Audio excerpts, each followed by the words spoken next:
Mayong gabi og tuod karon lang ko nakaabot gikan kog sabungan sa pareha cockpit. Kay niapil kog 4 cock derby. Og sad to say nga ang atong score 1 win, 2 losses og isa ka no fight. So walay bearing ang kalaban, nagkasinabot mi kay wala na poy bearing ang akong entry. Kasinabot mi nga dili na lang ipadayon ang among fight. Kay napa may daghan nga mga umaabot nga mga event nga pwede natong apilan.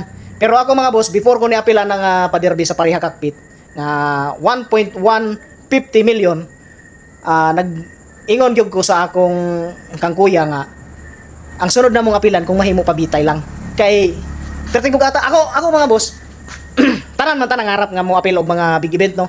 Pero ang ako manggod mga boss practical nga mo apil tag sabong kanang medyo easy nga makakwarta ta.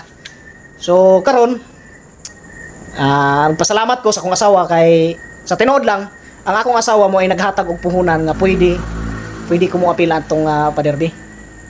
Iya tong pahalipay sa ako. So nagpasalamat kog dako nga gisuportahan ko sa akong asawa. So gipaningot pa kog maayo nga busing mao ni hinungdan mao ni nga mga singot ang wala ta kabalo kung asa ni nagikano basta pildi ta. So bisag gamay lang to akong ano nga busing kay minimum ra man gud mi, minimum ra among sugal.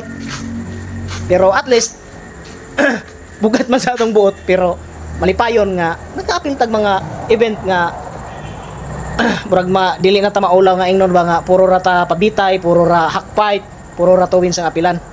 So bisan pa man sa score na to at least nakaapil tag ingon na.